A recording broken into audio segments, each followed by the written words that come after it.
This week we welcome Leumas back to the show. This is Swapcast number 5 with Chant It Down. I really enjoy sitting down with Leumas. We always go on these deep, weird dives, and this time it started with Eridu. Now, Eridu is supposedly the oldest city. I'm not sure about that. I think Turkey's going to surpass it pretty quickly with the amount of stuff they're finding out of there. However, at this time, Eridu is the oldest city. It's mentioned in the Sumerian text, it's mentioned in the Bible.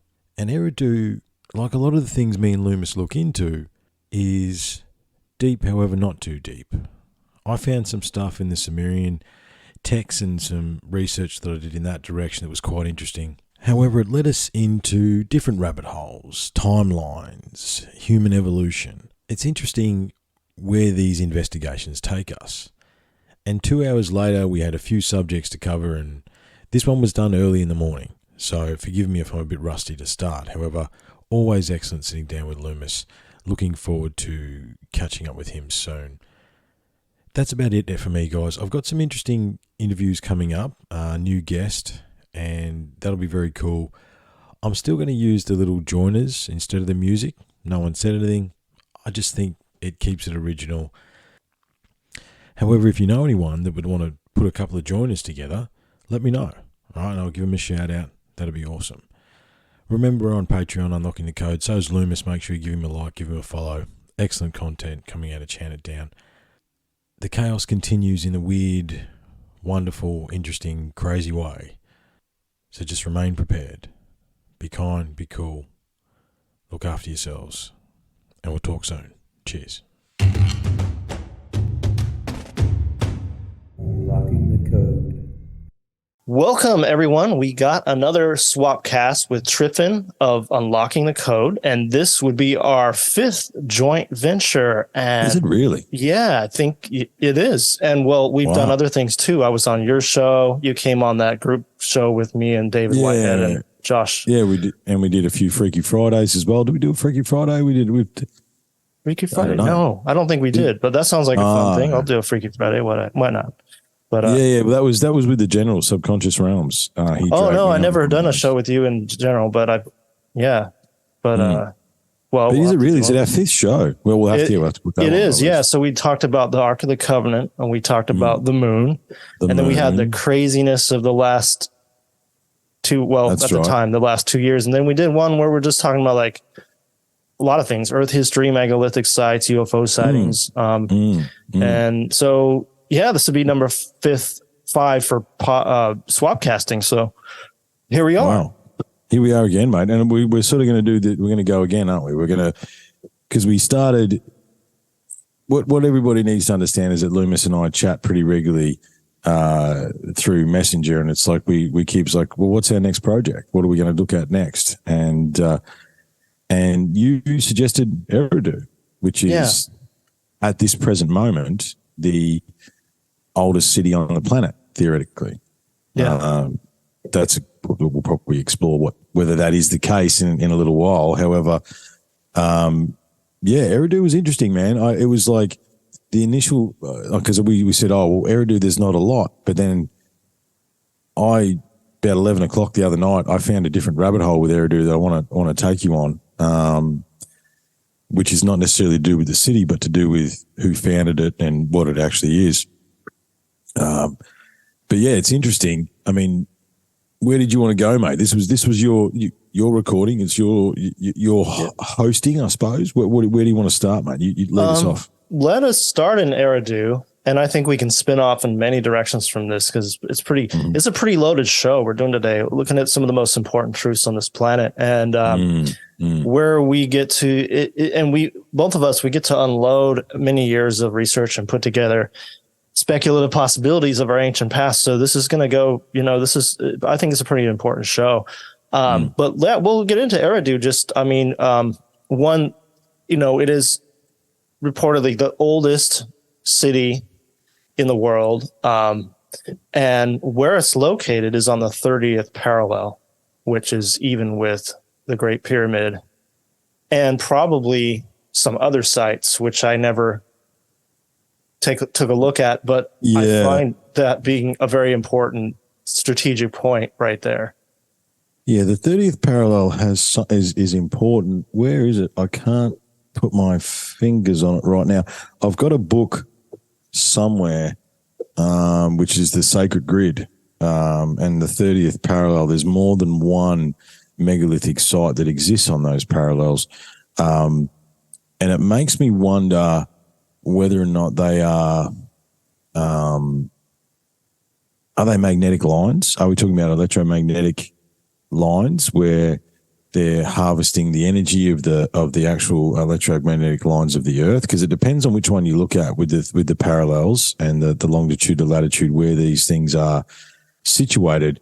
Because there's two sides to it, right? So there's a whole heap of these megalithic sites that are off kilter, okay? Yeah. Which tells us that if you put the Earth back on its axis, these sites line up as perfect, right? But because we're at 23.5 degrees, the sites are now not, well, theoretically, as if you go with the grid, the hypothesis, for the record too, everybody, it's not even, the sun isn't even up. Leumas got me up early, man. What are you doing to me? No. It's part of the torture regime here. So if I'm a little bit rusty, give me 15, 20 to get the old diesel generator fired up. You're better than me at that time in the morning, I think. So, yeah.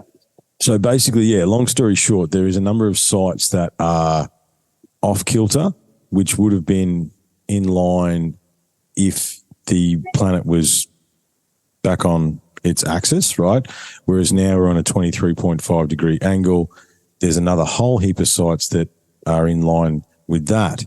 And one of here's another branch of research that we may need to come back to, is in my notes somewhere. It's like one of the questions I asked is that maybe that's a time marker, Leumas, right?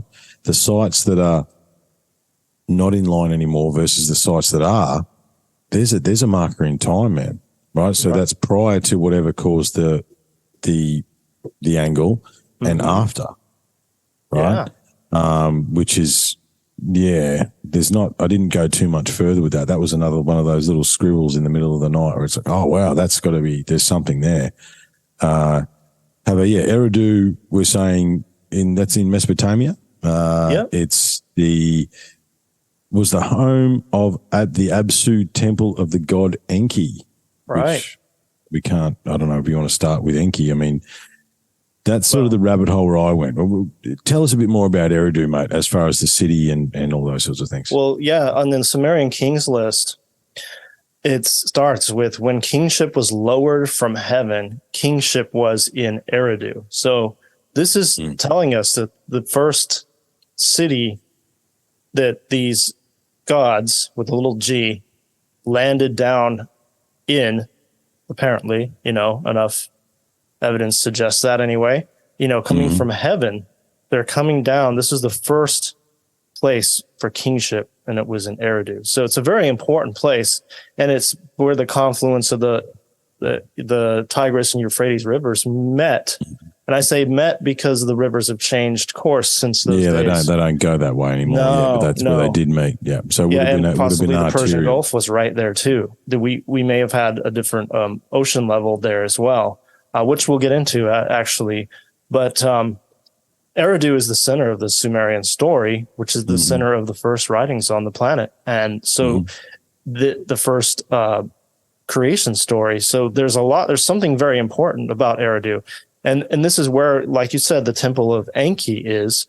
They call it the Abzu temple, and the gods were here before the humans, and so we had suddenly civilization just started right here abruptly. It didn't gradually come in because kings supposedly were lowered from heaven. So you had the first schools, Congress, pharmacy, historians. You had agriculture, you had metallurgy, marketplaces, granary. They had wheeled carts. They had open water navigation. They had wagons, chariots. Sumerian doctors, they could actually remove a cataract from the eye.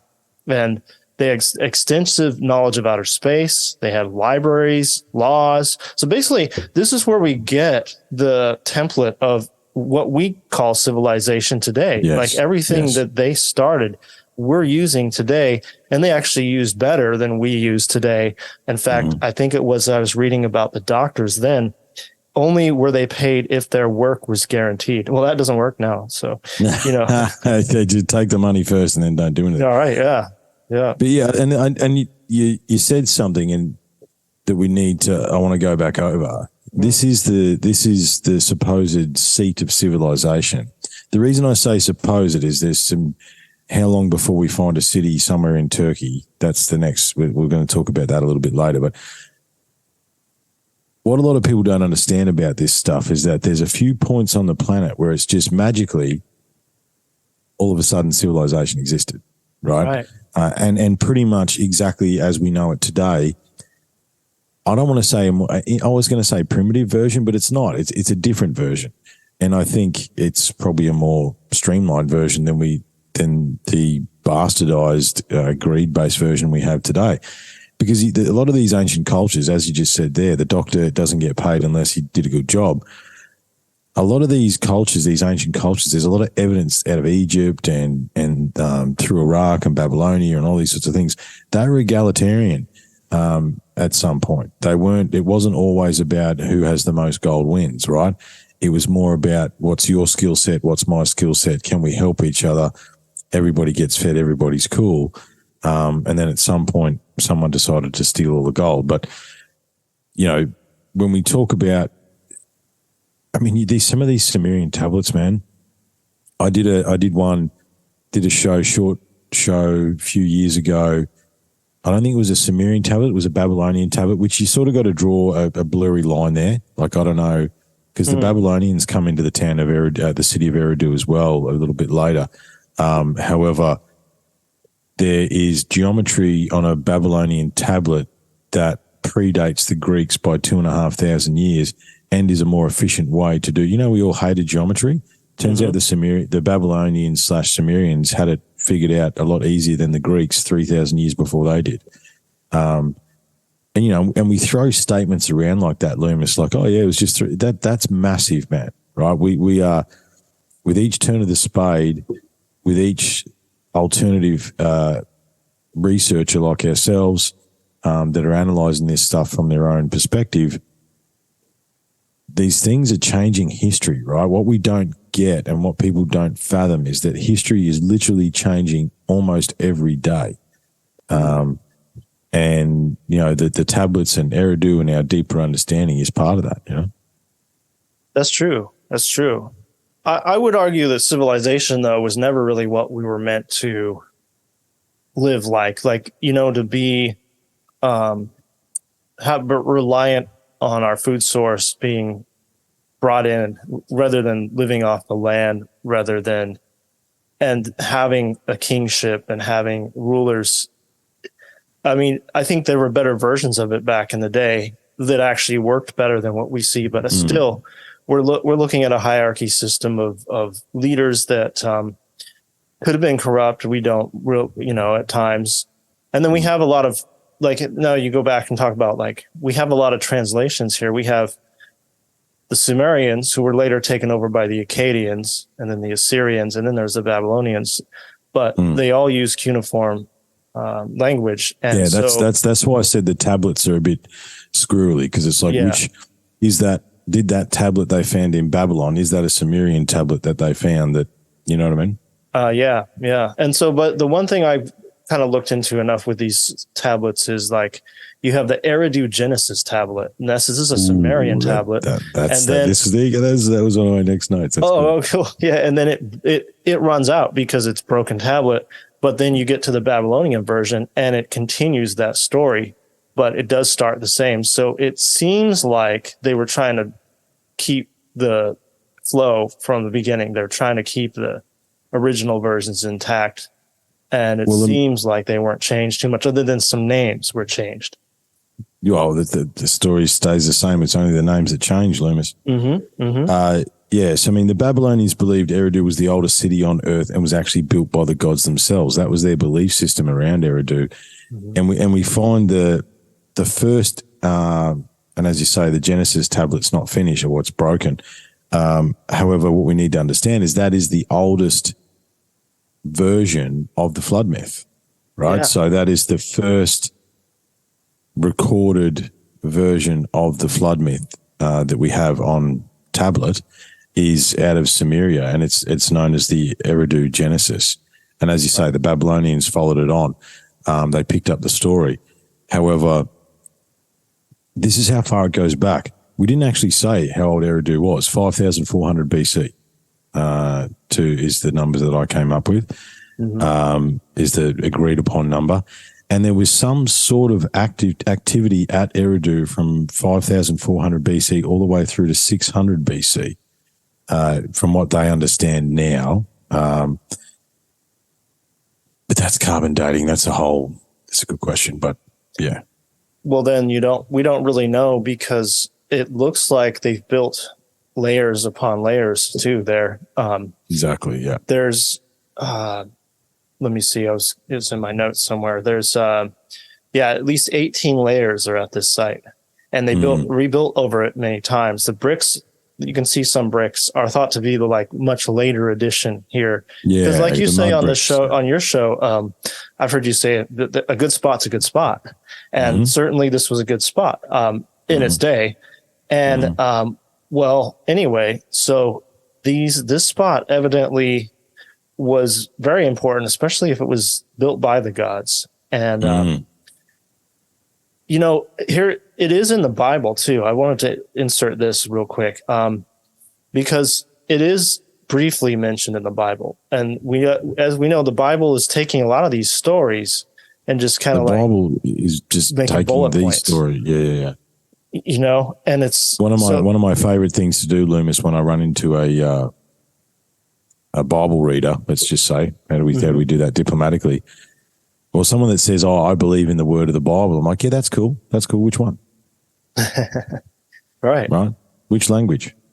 Right? Do you want to talk about Hebrew? Because in Hebrew, there's a binary system that's hidden within the Hebrew Bible, and numbers are letters and letters are numbers, and from Latin to German to Greek to which what are we talking about here, right? However, the story is the story, Leumas. It is the that's the first flood myth story comes out of Eridu, which the Babylonians follow on with. It's the story, they're taking the dot points. The Bible was very good at taking all the indigenous cultures and taking their celebrations and their key storylines and tying them into one cohesive story, which is why I think it grabbed so many people around the world. Yeah. So what have you got the Bible thing there? Because I didn't write that down. I thought it just says it's really very at the very beginning almost, So it says in the Bible, and Cain knew his wife. So Adam's son Cain knew his wife, and she conceived and bore Enoch, and he builded a city and called the name of the city the name of his son Enoch, and unto Enoch was born Erod, and that was Genesis chapter 4:17-18. Well, Enoch's son Erod, or Arod, they might say, and that might be where Eridu comes from. But other people look at, I've actually ran into this, and I never thought about this, but other people look at Enki as Enoch. Yes, I was just about to say that. Oh, yeah. And Enoch built the city, or maybe Enki built the city, If we're talking, so the Sumerian kings list tells us there's two kings of Eridu. The first one is Alium, or Alium, who ruled for, and this is the thing. We decided, everybody, that we're going to put a pin in the Sumerians, because I think maybe the kings list needs its own show, and the Sumerians may need more than one. So we decided early on we're not going to deep dive into the Sumerians because there's too much there. But on the kings list, it says Alium, who ruled for 28,800 years. Yeah. Okay. And then Alalungar, who ruled for 36,000 years. However, the little side note that I found, because I kept branching as we do, right? Adapa, a man of Eridu, is depicted as an early culture hero, considered to have brought civilization to the city as the sage of King Alium. So the king came with a sage, that sage had the technology, had the ability to create civilization, right? And, you know, is Enki Enoch? Is Adam Enki? Is Adam and Eve Enki? And we're going to get to Enki's wife in a little while. What I've found interesting about the Akkadian god Ea, I don't know how you say that, Ea. I think Ea, yeah. Which is Enki. The peripheral search on Google, I sort of do the Google search, then I sort of branch to DuckDuckGo and see what everyone's got to say, right? They say that he's the god of the deep waters, wisdom and magic. Mm-hmm. Okay, that's the peripheral search that will tell you. But Enki's the god of everything. He's the creator and protector of men and the world in general, right? He was the man, you know, like he is the creator of man, but he's not the god, right? He's he would be Jesus if we're looking at it, or Adam, you know. I think maybe Adam's probably a better segue. Possibly, but then you get into like, and this part confuses me because I've read, you know, that Enki and Enlil were, you know, debating about making a race of humans for work and slaves. Slave and race, they yep. first created, the first man they created that was successful was known as Adamu. And the Adamu, which is obviously the biblical Adam. So then you got to wonder, well, maybe that wasn't Enki, Enki, but you know, and then you get into the flood stories, and they do streamline here, where you know, according to its account, Zeus-Sudra was an earlier version of Noah.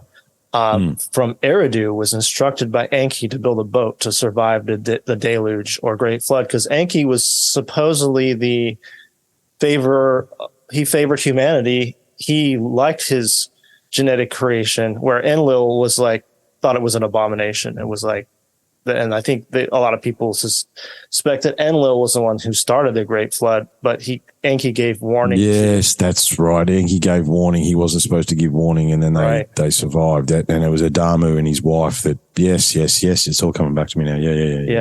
Yeah. So, which is the story, Leumas, right? Right. That is the story. That is that story. But again, that story echoes around the globe. So do we go left field straight away and say, did Enki have an ability to get around the globe and warn his different civilizations of what was coming? Right? Because it goes into. Or did they have a communication device? You know what I mean? Like, how does that same story repeat regardless of indigenous culture around the planet? That's another one of those blasé statements that we make. But no, dig into that for a second. Every single culture on the planet has the flood myth story. The flood myth story is almost exactly the same, regardless of where you're from Asia to India, to the Middle East, to the Americas, to the Baltic, it doesn't matter, right? Yeah. How do they know? How did they know? Like, that's the question, right? What is the communication device that allowed every single culture on the planet to tell the same story? Yeah, that is that is a good point.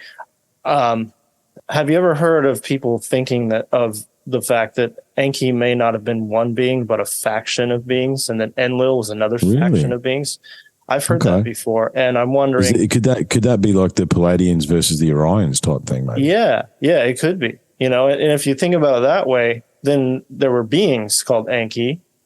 However, in Eridu, there was a temple made for Enki, so it's very confusing. I mean, you know, is it one being or not? But then, I mean, you can look at who's King Liam? You know what I mean? Who is Liam? Who's he? You know, who's he in the grand scheme?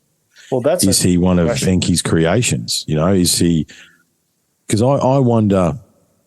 And look, we're going a little left field here. We're postulating. However, that's all right. Let's pretend for a second that we're going to ride with the Anunnaki, okay? So, but the Anunnaki, number one, were they giants? That's a fair question, I think. Mm-hmm. If you look at a lot of the depictions of the kings of Sumeria, they are depicted as larger than the beings that they rule over, and That's also echoed in stele around the world as well. However, what if these Sumerian kings were a variation, right? What if they took one of the hominid species and gave them long life? They gave them a different DNA makeup so they could rule for 28,800 years or 36,000 years. I mean, well, yeah. You know, and again, so we say if the kingdom of Eridu is only, 5,400 BC is what they're saying, which is what? That's 7,500 years ago now. But Eliam and Alangar ruled for what? What's that? They ruled for 65,000 years, right? Yeah. And I think that'll come in key when we talk about timelines in just a bit. Yeah. Yeah. So it's fascinating, man. Like who were these beings that ruled these cities and Egypt for that matter? Because it's not just the Sumerian kings list; it's the Pharaoh list as well. Right. And I said this to Alex last night because it's fascinating how I think it's like morphic resonance almost, man. You know what I mean? It's like these topics come up and they start getting explored and they sift through the ether. Yeah. However, I said to him, it's like both in the Kings list, the Sumerian Kings list, and the Pharaohs, the modern, the narrative story is that, half of the Kings list is good. We believe that, but the rest of that, we're just making it up. It's all bullshit. Don't worry about it. Yeah, the Zep Tepi, they just threw that away. Like, well, it doesn't matter. It's just, that must be myth. Yeah, it's all myth. We didn't, as if they, but I think we've agreed before, Leumas. I think they wrote down what happened, man. I think they drew what happened. I think they just did it. It's not exactly, it is what it is, right? I think it's more literal than we give it credit for, It's Think about the literacy rate back then. Only a few people knew how to write. And if they're going to write something, they're going to write down something important. It had to have been important to want to put it down, especially on clay and in stone, Yeah. Yeah. One of the little things this little tidbit that I picked up in my research is that in 1919, explorer by the name of H.R. Hall found a piece of manufactured blue glass at Eridu, which predates the blue glass found in Egypt and Turkey by thousands of years, right? So to me, that's evidence of technology. Mm-hmm. Right. I mean, I don't know how we dated the blue glass back then, right? Because it's 1919. It's another one of those ones. It's like, they found it. It dates to this date. How? Hang on a minute. Stop. How? Tell me how you did that. How did you make that? How do you know that it's from then? You don't. Yeah. No. We don't. Right? We don't know. Can they even carbon date glass? I don't even know. No, I don't think so. I don't know. It's no living. Yeah. Well, glass is liquid anyway. You can't. This is the thing. Like, glass is a fluid technically. I know. So in Ballarat in Victoria, where some of the old houses are from like the early 1800s, and some of the houses have got the original glass in their windows, and you can actually, the glass is thinner at the top and thicker at the bottom. Because all glass is moving. It's all still in a semi-liquid state, but just it takes a lot of time. And so the glass has been in the frame that long that it's actually gathering, the liquid's gathering to the bottom. Oh, right. It's weird. Yeah. Very weird. Yeah, it has to be organic matter to carbon date. So how would they know? They wouldn't know. I don't know. That was my question. But the point is that they found blue glass, right? And it's a little bit of a segue, and maybe we put a pin in this later on for another time, but there is some of the like the big massive chapels, the churches in Europe, which echo triptych echoes and Masonic influences and vibration and frequency and all that sort of stuff.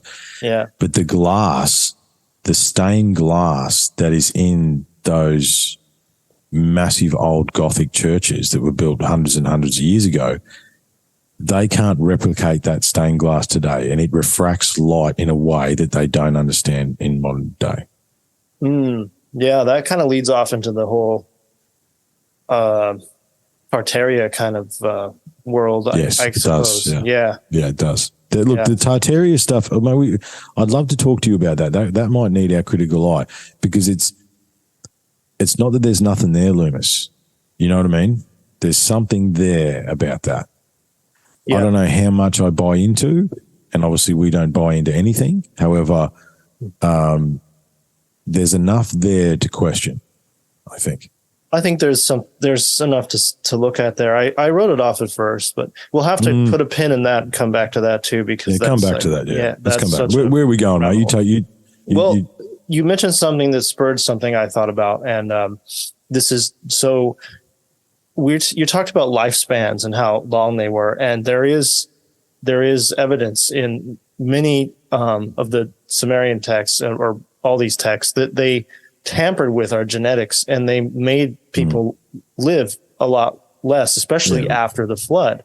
And I think if you read the Sumerian tablets and the Bible, if you read it as it is gods with a little g in the Old Testament, plural, the Elohim, you can see these entities fighting about what to do with this experiment called humanity. So this control of our lives from way back in the day, it still goes on to today. I mean, how many humans should we have on the earth? Or, access to food, access to fresh water, access to healthcare. I mean, there's still things going on today, and they were talking about it way back then. The limiting of access of our access to everything basically is still being talked about today, which is without a doubt. I mean, and you could go as far as to say, is each of the races a different experiment? If we go to the science experiment route, right? Is each of the races, the different languages, the different colors, the different types, different locations and temperatures, and you know what I mean? Like, if you look at it if you zoom out, look at it from a science experiment point of view, it's like, well, here's my little research ball. It's like, oh yeah, we'll put these people in Europe and see what they do. We'll put some in South America. We'll put some in Africa. We'll put some in Australia, and we'll just let them go and see what happens. Like, is that part of the experiment? And as you say, we'll make the seed of civilization here. We'll do this here. I mean, we are sort of talking about sort of like a grand architect type of thing. But it's hard not to see that in some ways, right? There seems to be, they decided at different points in history that they're just going to create a civilization here for whatever reason, or they give these people this knowledge and they give these people that knowledge, and then they see what they do with it, And the other thing too, just so I finish the thought, back to the King's List, and I've got it somewhere. They rule for less and less and less and less time. Right, which sort of leads to what you're saying there. It's like, so, kings like Eliam and Alengar are ruling for 30,000 years, where the last of the true Sumerian kings only rule for a few hundred, right? Yeah. So it's like, there's the whole downgrade hypothesis as well, right? Where we were downgraded, or, once upon a time we had better access to our bodies, because this is one of the other weird things is that, what the big question is, what makes me, and you, and we don't have access to our brain. We don't access our entire genome, right? Yes. And were we downgraded? You know what I mean? I think so. I think so too. I think in some way, I think there's legs to that theory. For sure. Actually, there's a lot to that. We'll get into that, and we'll put a pin just a little bit later. We'll get into that, because I have some stuff for that for certain. Yeah, that's awesome. You were saying something about, like, let's make an experiment here and there. There's a lot to suggest that the Indus Valley in India, not to get off topic too much from Eridu, but just to say that the earliest civilization is still a historical puzzle that seemed to have suddenly appeared on the stage of history, full grown and fully equipped, just like in the Indus Valley, absolutely, like we have with Sumeria. So, well, we're saying and Turkey as well. We're finding the same thing in Turkey, right? Yeah. All of a sudden, bang, in Turkey, agriculture pops up, farming pops up, blah blah blah blah blah. Same in the Indus Valley, same in the Mesopotamian region, and I also think South America as well, man. The jungle is hiding a lot, I think. And I wonder. Yeah. I actually had a bit of an epiphany about that. I'm going to share with you a little bit later on, South America as well. Oh yeah, definitely. Yeah. Before we leave Eridu, because I had a bit of a so a guy by the name of Piotr Steinkeller, he said the earliest divinity that was worshipped at Eridu was actually Ninhursag, the goddess Ninhursag. Okay. And same again, you look into the goddess Ninhursag on the surface, and it's like the goddess of stony, rocky ground, right? So the mountains, okay? No. Ninhursag was the wife of Enki, man. Oh, yeah. Or was it a sister? Oh, one of the two, yeah. No, Ninhursag. So, yeah, however, deeper dive, she was the wife of Enki, associated with the creator of humanity itself, as well as fertility, pregnancy, and childbirth. She was the great mother, okay? And I think there is...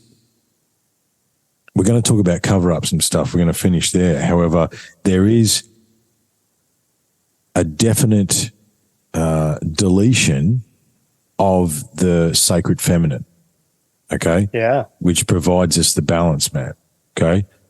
Like we focus on Enki, the god Enki. Well, no, hang on a minute. They worship the earth before they worship the stars, and the mother of the earth was Ninhursag, and she was the one that was worshipped at the first city ever built, right? But we... with the God and Jesus, and it's all very masculine, okay? As part of the cover-up and the destruction of evidence, a massive part of that, and one that we don't talk about, is the destruction of the sacred feminine, which is what provides our balance. Nothing exists, right? None of us are here without our mum. You know what I mean? Like nothing exists without that. But we've been conditioned to look past it, and it's here again at Eridu, right? Because do you know how much I had to dig to find the goddess stuff, right? I had to dig and dig and dig to get to that. Whereas you can read about Enki and blah, blah, blah, blah, blah, whatever you want. Yeah. Right? About the male kings list, right? What if there's a queen's list, man? Right? What if there's you know what I mean? These are the big holes that I question. Yeah, well, they were important. Females were important in the Anunnaki lineage as well. They didn't seem to be like unequal as far as not at all. I've read. Not at all. In the Sumerian text, they still, if you read them, they understand that the woman is the creator, that she is the one that gives birth to us, right? That's the fertility, all that sort of stuff. But what I do find in different interpretations of the Sumerian tablets is that I wonder whether it's a psychological thing, or they brush off the feminine, man. They brush it off. Like nothing exists without it, Leumas, right? And I just found that it was interesting that even in the research of the ancient city, there's one little paragraph about Ninhursag, and that says she's the goddess of the mountains, when she's not. She's the goddess of everything. She's Mother Earth. As it is. And that was the original deity worshipped at Eridu, which is, I find fascinating. Because, what if, so you were talking, something got me thinking before, and I was discussing it last night as well.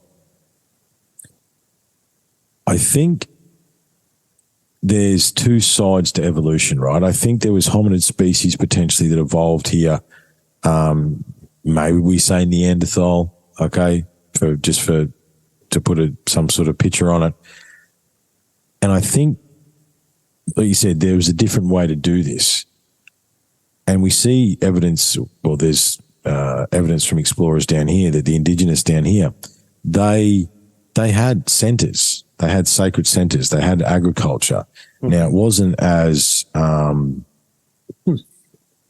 structured, I suppose is the word, as we see in some of these cities in Turkey, and as you say, the Indus Valley, and we haven't found a city in Turkey yet, but it's only a matter of time, I think. But the Indus Valley and South America and, Mesopotamia. But so what if they were tacking onto an idea? That was the thought I had before, right? So what if, like we say, a good spot's a good spot, right? So because the nomadic tribes of the area know that, between March and July, this spot at Eridu is a good spot. right? The waters come in, the fish come in, or whatever it is, right? What if that was already sort of happening in a way, right? And timeline is an interesting question here, but what if it was sort of happening in a way and they just took advantage? You may be on, and whatever was here before Homo sapiens sapiens, we're using that area. Yeah, exactly. A good spot is a good spot, mate. Right. You know? Yeah. I think it was a much better spot even then. I'm sure it was, especially when you have the rivers closer. And Eridu definitely was. Definitely was back in the day for sure. It was a good spot. Yeah.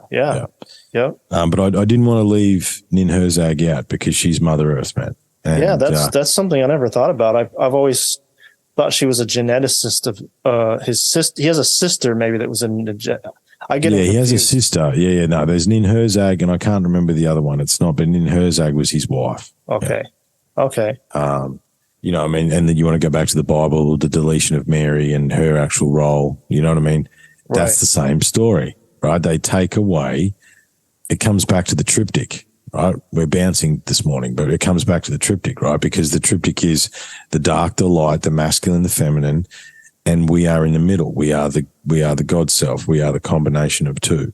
But the church made Jesus the God self, right? Yeah. Or the goddess self, or the whatever, supreme being. I don't know, whatever you want to call it. And took the feminine out, right? Which that's true. Not saying taking the feminine out put us way out of balance and let greedy assholes in control that are trying to destroy the world, but just vaguely gesturing around everything. Well, I think you got a point there.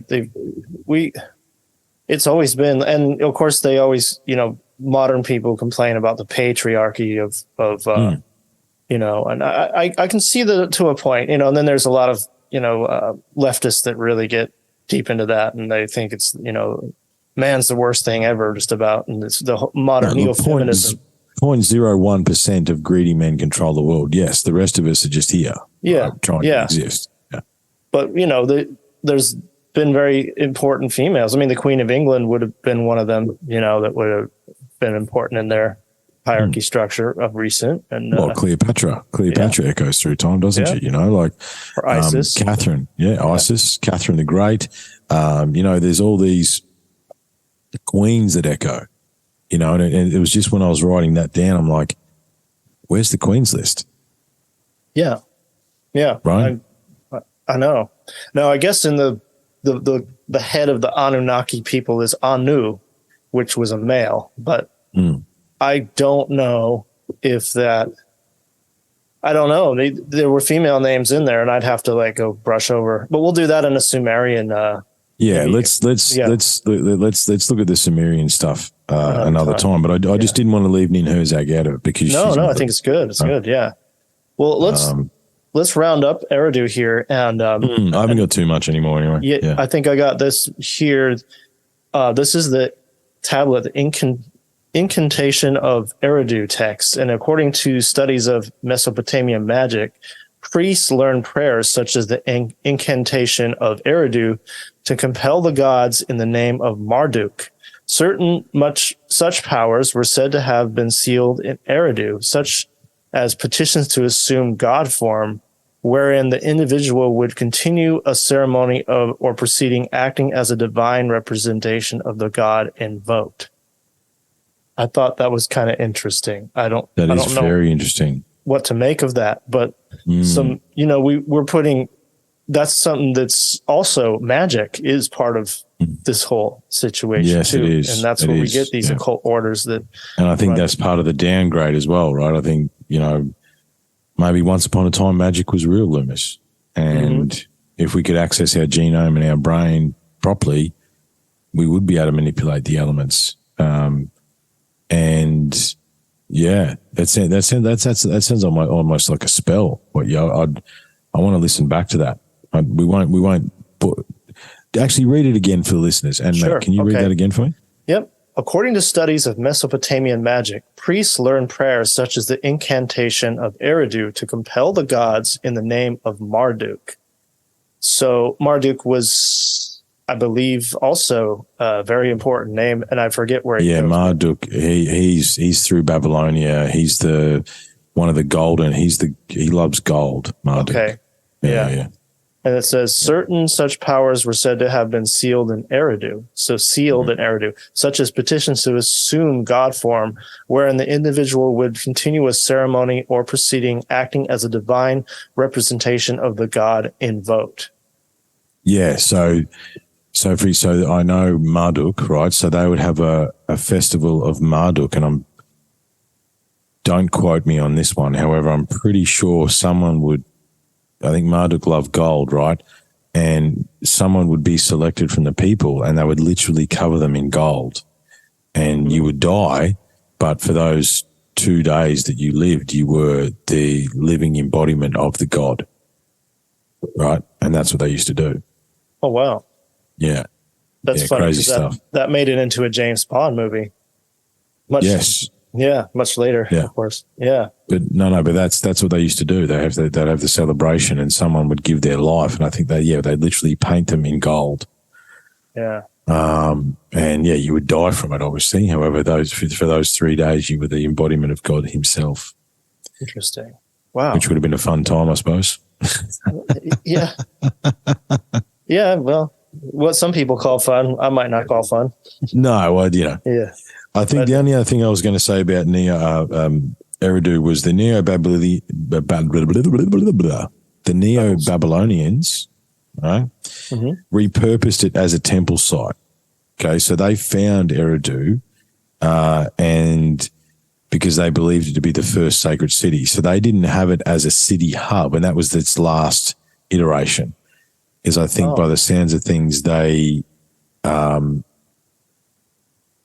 repurposed the temple sites, rebuilt the temples to a degree, and it was a pilgrimage site, right? Because the Neo-Babylonians believed it as the first sacred city.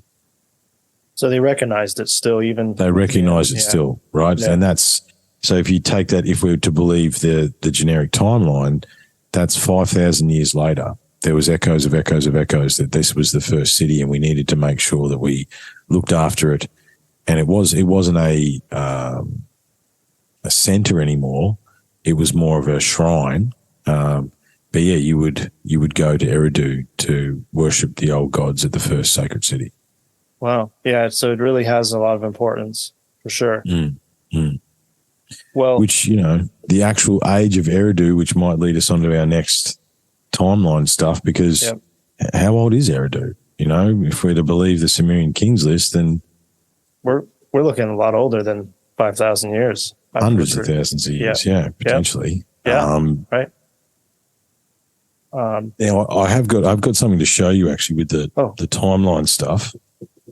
Sure, and I got something too. Let me just wrap up real quick here. Just something about Eridu that I wanted to throw in. Go for it. The last time it was excavated was 1948, and it's been left since, and it really was pretty much untouched. Like, there are so many layers, and there are mounds there, and it sits as mounds. Eight mounds? Yeah, 8 mounds and 18 layers deep at least. And it's mounds of ruins in a desert, unprotected, and today it's being looted by looters that just take like some pottery or something and sell it on eBay. So it's really crazy that a place this important is, and we'll go over this a little more in the cover-ups, because it seems like, wouldn't this place be revered as the most important site on the planet? Just about. You would think so. And it sits there today. That's what Eridu is now. I mean, you could go there. It's in the middle of a desert. You wouldn't even know a city was there. And that's how old it probably is, because it's been turned to dust. Yeah. Yeah, it's crazy. Yeah, like it is even in the Bible, it's one of the original cities. You would think that the Biblists would be all over it. You know what I mean? Like you think they'd be sifting through, finding evidence for whatever, but they're not. You think so? But they don't seem to know the Sumerian texts. They don't realize that all this stuff came from older.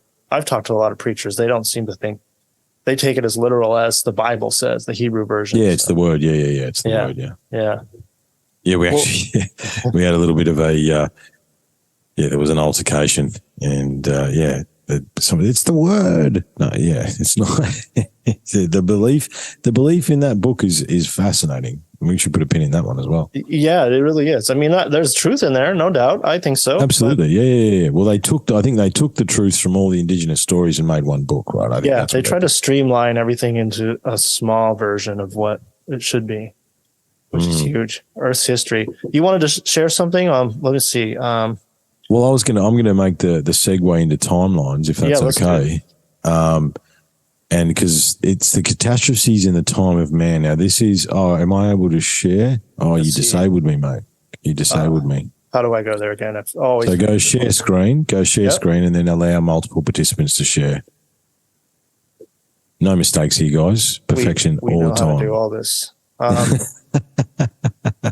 Enable multiple participants to share. Yeah. Maybe it's in a different little, is it advanced? No, it should just be share screen, I thought, where you go share screen. Because you're the host, you should be able to just click it and just allow multiple to be there. Yeah, you're sharing now. Yeah. Okay, I'm going to share. And then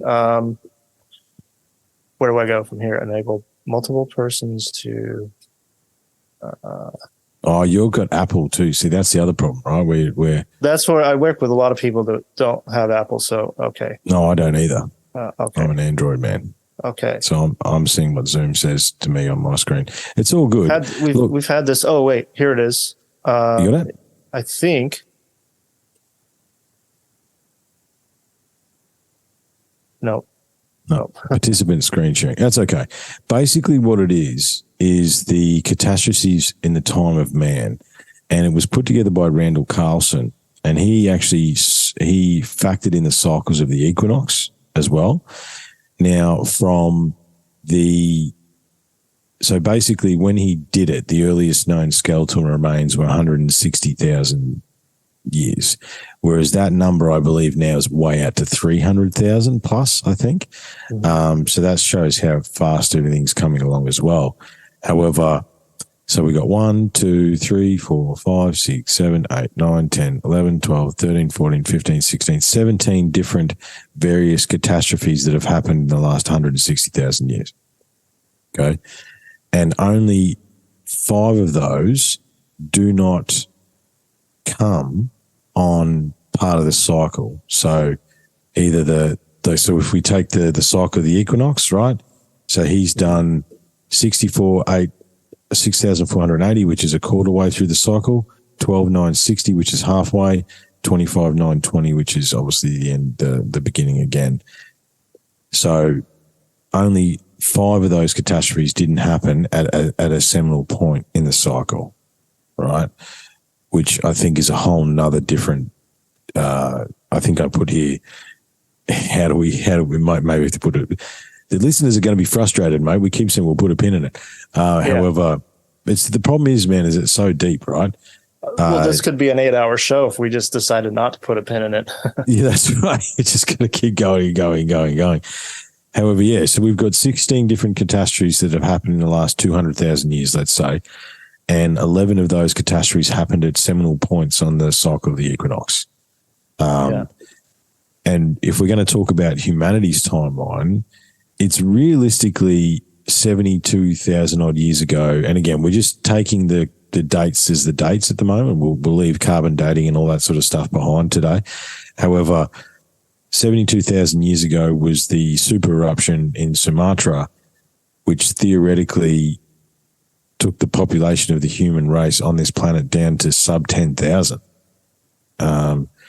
So realistically, there's a marker there too, right? So 72,000 to 12,900 is the best part of 59,000 years, a little bit over. So there's one of your sections of time, right? So what did they do from 72,000 to 59? But then if we take the King's List and everything else into account, what was going on prior to that, right? Right. The timelines are so fascinating. And just, I'll handball it back to you in a second. So, but Sumatra, right? So this is my little globe here. Sumatra is about here, right? Sumatra is about here. Okay. Guess what's exactly opposite? South America. Okay. Right? So if a volcano erupts in Sumatra, the best place to be is South America. Now, literally almost every time they get a drone or a plane up there with the LiDAR working, they find more cities and pyramids and roads in South America. Oh, yeah. It's littered with it. So what if they fled to South America from Sumatra 72,000 years ago? Or, you know what I mean? Or with the humanity went there because that's a good spot's a good spot, and that was the best spot. And I've never heard that. That's fresh. I've never heard that theory. I've never heard that. No. Yeah. Yeah. You're pissing off the flat earthers with that ball right there. Oh, look. Well, I can come and get it. Here, let me share something with you. And I think this would be actually really interesting. Now, this is a timeline that I found by Matthew LaCroix. Yeah, I know Matthew's work, yeah. Yeah, and I'm not saying that I agree with everything on it. Let's see. We don't agree with everything at all. No, I don't agree with everything anybody does, but let's look at, can you see that okay? Yeah, I got it, mate. Yeah. Okay. So look, 200,000 years ago, he puts Eridu founded. And okay. And that is, he might be using the King's List to do that. Yeah, he is. Yeah, he's using the King's List. And here he puts in between 200,000 years and 550,000 BCE, the Sumerian King's List, first dynasties of Sumer. So he puts it right here. And then at 50,000 BCE, he puts Atlantis founded. And so he's saying, that's a pretty big statement to just chuck it in there. Right. It is. And that is true. That is true. But I've wondered myself, and this maybe is just conjecture here, but are the pyramids and all these megalithic sites part of that golden era? Are they part of that Atlantean time period? You know, are they the remnants of this global civilization that was very advanced? And without a shadow of a doubt, yes. However, this sort of new line of research that I've started making other notes about, it's like what happened prior to 72,000 and what happened from 72 to 12,800. Because if you look at your little timeline there, that's very cool. But in between the 200 BC and the 50,000 BC, there should be a big red line because humanity got down to 10,000 people, right? So it's like, did they come back and then bring us to civilization again?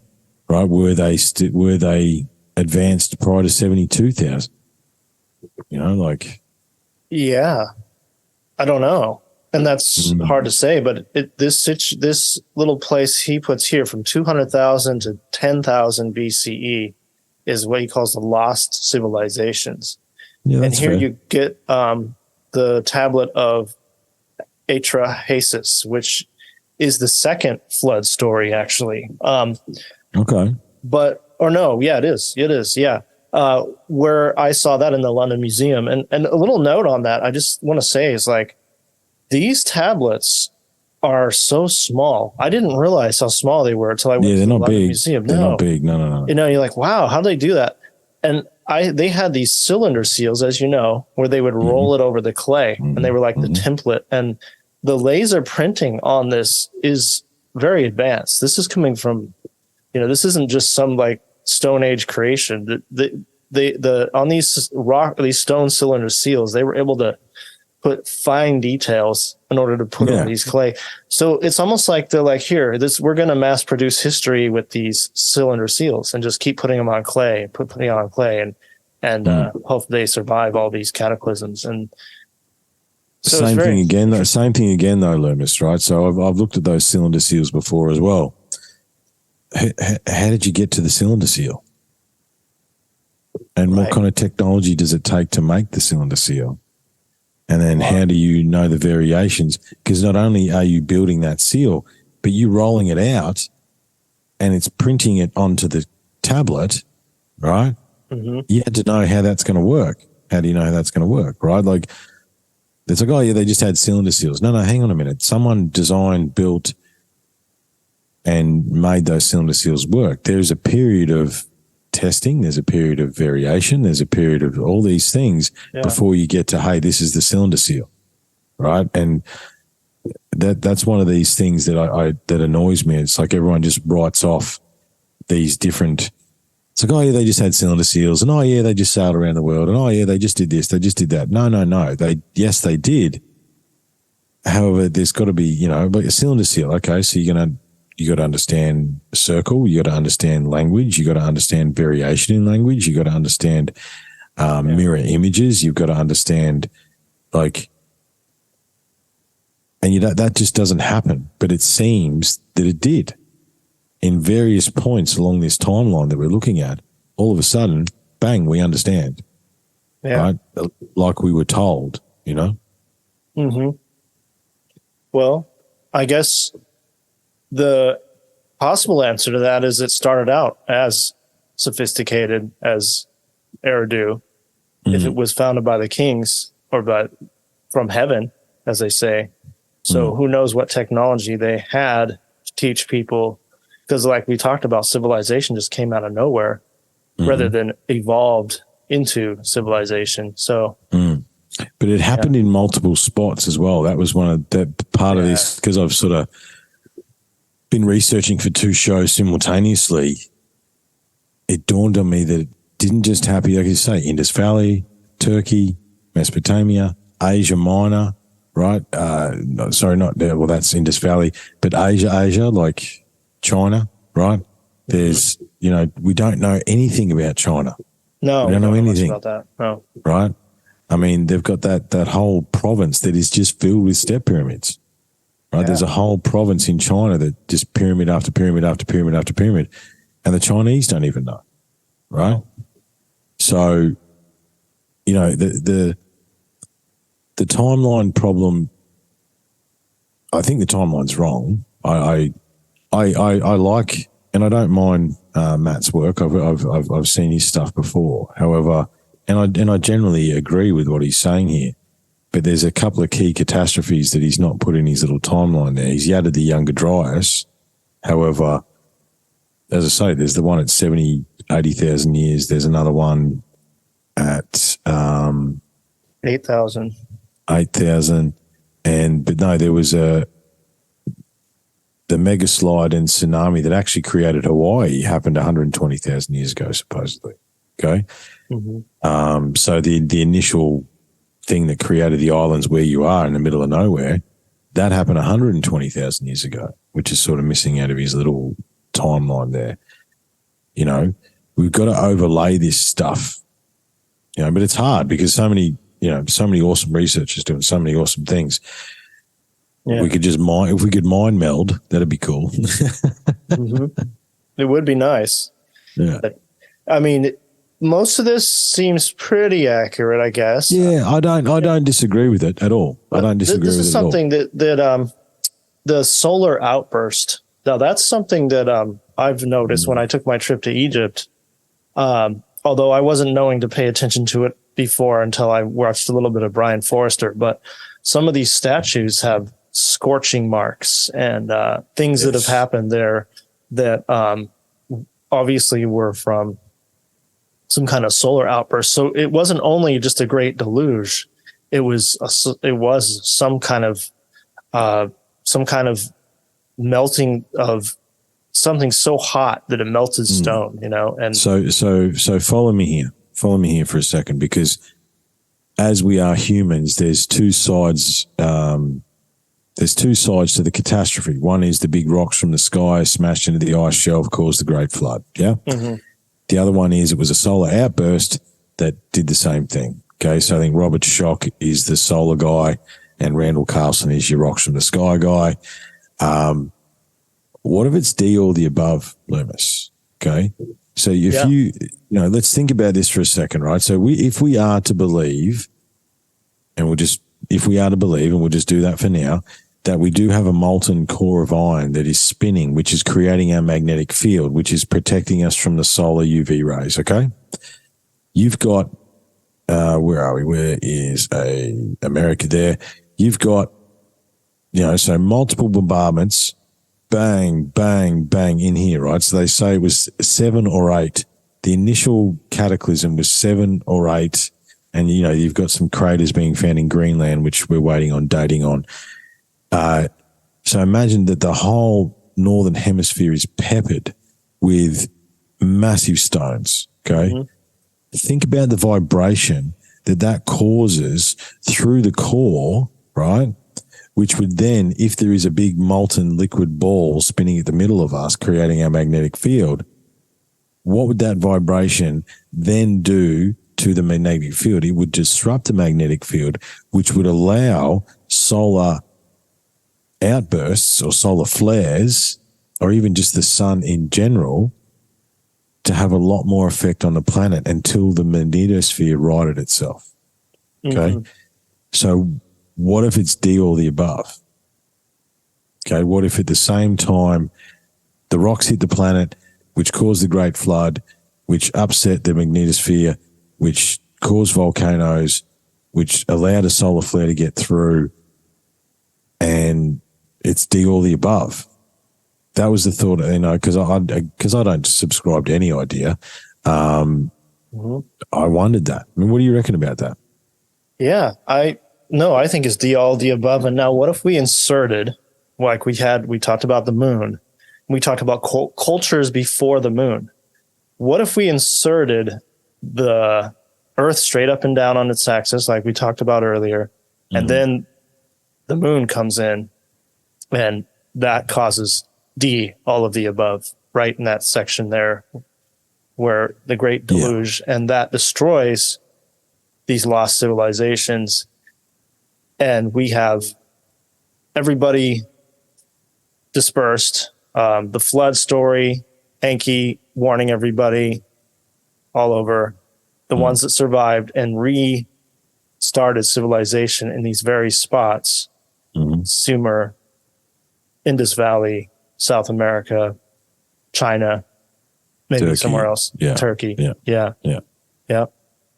Maybe Australia as well. Maybe Australia too. Yeah, we don't know. Like, there's so much. It's not even reported on that.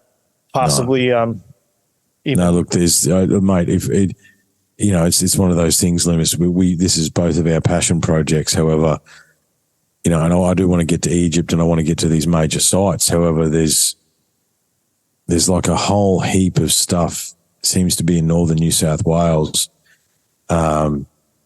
But the thing is, it'd take days. Like, you'd have to take a month. You'd have to have a month. You'd have to have all the gear, like probably, buggies and bikes and, like you'd have to have all the gear, ropes to get into some of these places, into some of these valleys where there's walls, man. There's walls in the bases of these valleys. Looks like drainage channels, like South American drainage channels in these valleys and stuff like that. I mean, how old is that stuff?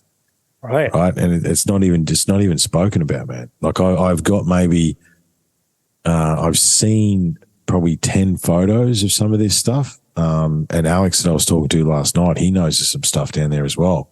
It's like you'd have to, Australia is so big, man. Like, well, you're going to find out, mate. You're going to come and visit us, maybe. Right. Yeah. Well, and I've been before, and I've only seen little bits. Like, there's not enough. Like, when people say, "Yeah, you've been to Australia," I'm like, yeah, those little dots on the map. I mean, it's as big as America, bigger, possibly. I'm not sure. Yeah, huge. That would be fun, in fact, but it would have to be over. Imagine the resources, though. I just want the resources to go, hey, Leumas, come to Australia, man. We're going to disappear into the bush for a week, for a month, okay? We need to start a fund us program here. Yeah, everything's paid for. Yeah. The kids are sorted. Everything's sorted. Everything's paid for, man. We just got to disappear into the bush for a month. We'll be back. Yeah. Well, you guys got snakes. I got to get used to that one. Look, I actually... I had an interesting comment. This is a bit of a segue, but because we've got international listeners, for those... Absolutely. Australia, I had a discussion with an Irish guy the other day, right? Because I'm a teacher by day. So this Irish guy was doing his qualification. I was helping him through, and he's only just arrived in Australia. And he's like, does everything want to kill you down here? I'm like, yeah, look, it does. Okay. However, it's everyone's like, oh, Australia's so scary. Don't poke the scary animals, man. You know what I mean? Like just don't, don't poke the spiders. Okay. Right. And the thing is, like everyone, I know the Americans freak out about our huntsmen, and they're massive, right? We got huntsmen. Yeah. Yeah. But they're house spiders, man. They're house spiders. You want a huntsman in your house. It's not going to bite you. It's going to get rid of all the bugs. It's actually part of the ecosystem of your house. Look, a huntsman it'll have a go at you if you annoy it. And yeah, do they get to the size of my hand? Yeah, they do. Right. But again, don't poke the giant spider. You know what I mean? Yeah. Yeah. Right. Yeah. And in Australia as well, mate, when we do go bush, when I get you down here and we got the resources to go bush for a month, anything in Australia, if it looks tasty in the bush, don't eat it, man. It's going to kill you. Okay. Oh, that's a shiny red berry. Let's eat. Don't do that. Yeah. But well, I think for me, we just don't have any snakes, so I'm not used to even like thinking about them. But yeah, I'm sure they do their thing. The thing about snakes, man, right? So I did I used to work mining oil and gas, right? Remote areas all over Australia, Australasia for many years. And so I did snake handling training, right?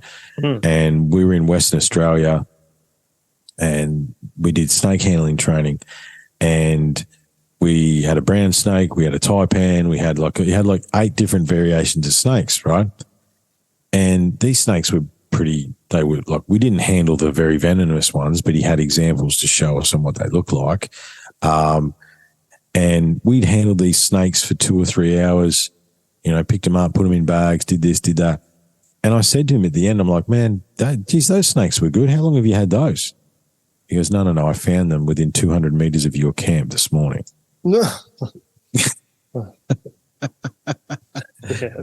Same thing again. Don't poke the snake, man. Right? Just, and wear boots. Wear big boots, leather boots. Yeah.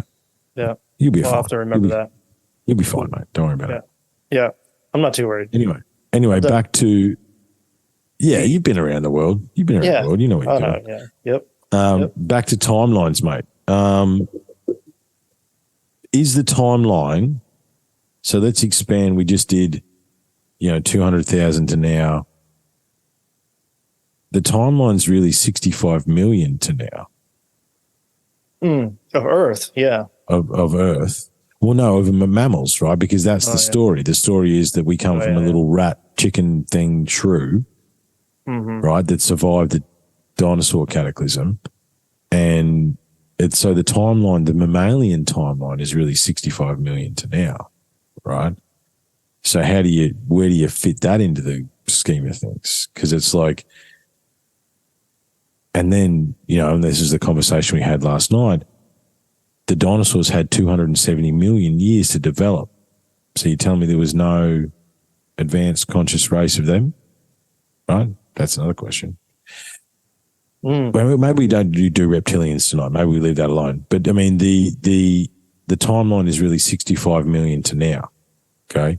And if we are to believe the footprints that are being found in Turkey and the Mediterranean, I think the latest one was 5 million years old, with Lucy being the first hominid, which she's at 3.2. But they keep finding footprints that are 4 or 5 million years old. How do they know that is a good question. However, what is the true timeline, Leumas? Right? What is it, I mean, that kind of goes into human origins. If you want to get there, we can go there. I don't know if we want to finish up. It's sort of both, really. I mean, did you have any more on the timeline stuff, or there's just more evidence of like I could just quickly go over like the heat on sites, like this place in India, in the Indus Valley, Mohenjo-Daro. There's a burn, like they must have endured some kind of like almost like an instant heat attack or like a nuke. Some people even think some kind of a nuclear. I was going to say it's the glass they find in the Indus Valley. There's multiple places on the planet where they find what you would call, well, the only way we know what it is we call it trinitite. Okay. Mm-hmm. And the reason we call it trinitite is that was the glass that was created by the atomic bombs in the 40s. Okay. When we let off an atomic bomb, the desert turned into this glass. We call that glass trinitite. That's right. And since finding that, you know, creating that glass in the Indus Valley, there's a type of trinitite. And there's also a field of that glass. It's yellow glass in Africa somewhere as well, which is very similar to trinitite. There is multiple spots on the planet where either, as you say, a solar flare got through the magnetosphere, or they had energy weapons, right? You talk about the Indus Valley, you know, you talk about the Vimana Shastra, okay? And we read a fair bit of that Vimana Shastra through Max Egan's book, and it's a flight manual, dude. Right? It's a pilot's manual. Honestly, that's what it is. Someone found a copy of a pilot's manual. That's what it is, right? It talks about rockets, it talks about fuel, and it is the research that you would read when you're becoming a pilot. Yeah. Right? That's someone found the pilot's book, right? You know, so I mean, how many times have we gone up and down, man? You know, if the timeline is really not 200,000 to now, it's 65 million to now. How many variations of civilization have come and gone in that time frame? Right. And we don't really know. We don't know. No. I mean, if when we get into human origins, I'll go over something that might give us a marker here. But when I went to Egypt, just to talk about Egypt for a second, I went to Saqqara, where the Step Pyramid is. And the Step Pyramid is considered to be the oldest pyramid in academia. But as we look at the bricks on it, they're not big. They're small bricks. And what was really there was this was an attempt of probably the dynastic Egyptians after they'd already found the Giza site to copy it. And so what was really there before the Step Pyramid was underneath it is a huge shaft, and it goes way down. And I have video of that and everything. And so do you really? Yeah. In fact, well, I'd have to get it out, but I'm putting together. You have to show me some of that stuff. Yeah, I'm putting together like a documentary. I want to, but who knows how long it's going to take me. But so it's perfectly square shaped shaft. The walls are perfectly flat. The technology to build that shaft and some of these other shafts is the real megalithic work here, and also the huge coffins of the Serapeum that are close by goes into the whole giant thing again. I mean, these massive. Well, how did you get this? How did they get him in there? How did they get him in there? And that was just proof to me, even though I already seen this on TV and whatever, and Ancient Aliens probably or something. But like when I actually went in there, it really hit me what was done after and what was found before. And those shafts and those tombs were there before. And then they added on, and you could see where people made, I would say, shitty pyramids, where they tried to make a good pyramid and it's all disintegrated and there's still small blocks in there. It's like, oh yeah, you didn't do so well on those guys, but the original ones, you know, were so much more superior. So we're looking at like, you know, and these are pretty old and they can't date these, but then we're looking at, you know, older Giza pyramids as so much older. The deeper they dig, the better it gets, Leumas. And that's not just in Egypt. That's in South America. Obviously, all the stuff that's being found in Turkey again. Yep. Go back, Karahan Tepe, and there's the other one I can't remember now. Right. There's more notes somewhere. However, there's a few more tepes that have been found. And these aren't just one circle that are being found, Leumas. There's hundreds, man. There's hundreds and hundreds of these things that are being found. And they're all perfectly carved T-shaped pillars by the looks of them, you know, and the deeper we dig, the better it gets. Yeah. Whereas if we are to believe the evolutionary timeline, it should be the other way around. Right. And it's not. It's not, right? Like, you know, X amount of thousands of years ago, we could take a 1,200 ton bit of stone and put it on top of a hill. We can't do that now, right? They built the pyramids somehow. You know, could we build the pyramids today? Maybe, but how long would it take? And you know, how would you put the lintels in place? How would you do this? How would you do that? The timeline stuff is fascinating because I think it's way out. I think it's way off. I think it's way out. I think the hubris of the modern man has decided they know when they don't. And that's part of the cover up too. Yeah, absolutely. Yeah. There's a side to the cover up that's just arrogance. I think, you know what I mean? Like, at least at the bottom level. At the bottom level. Yeah, because they would never question the state. But you get into Zep Tepi and when the gods walk the earth and you add that up, I don't know exactly what that comes to, but that's a very long time ago. And if you take Robert Bauval's theory about the Orion stars lined up with the pyramids of Giza, now that's been taken back not 10,000 years, that's been taken back 36,000 years for a more perfect alignment with Orion, the Great Pyramid, and the Sphinx and Leo. So I was going to say, Leo and the Sphinx goes back there as well. And that's also on the equinox cycle as well, right? So it's like they had to wind the clock back, and it sits on one of these times of the equinox as well, mate. So, you know, there's all these things line up, these monuments that they make, or have made or did make. Are they, you talk about timeline, are they honoring the cycle? It seems to be they are. Like all these astronomical sites, they're all monitoring the equinox. You know, when you talk about time, 1 degree of the equinox is 72 years, which is the average human lifespan. Right? Yeah. Why does that seems a little bit coincidental as well, you know? It takes one human to observe 1 degree of change. That's interesting. Could be, because could be something deep there, you know. But you know, the timelines, until we can date stone and until we can actually, you know, I mean, my issue with carbon dating is what carbon are you dating and where's the sample from and what did that sample go through?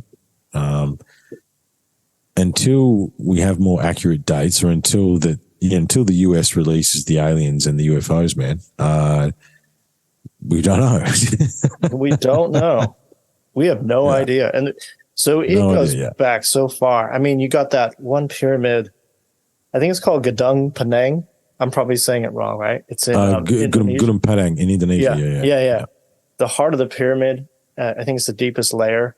They think it's hailing back as far as 25,000 BC. Yeah, more. Yeah. More than 25,000 BC. Yeah. So that's and they've actually used before Göbekli Tepe, supposedly. Well, that's the ancient apocalypse where they've done the ground penetrating radar there, and there's step shafts down inside there.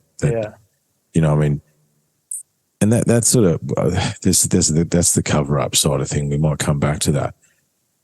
Yeah. So human origins. Yeah. So how much time do you think you have? Because this is a loaded. Look, man, we'll just keep going. Okay. I might even break this into 2 parts when I release it. Who knows? Don't worry about me, mate. Don't worry about me. I'll sort it out. All right. So I don't know if you've heard this, but maybe you have, that mitochondrial DNA goes back 200,000 years.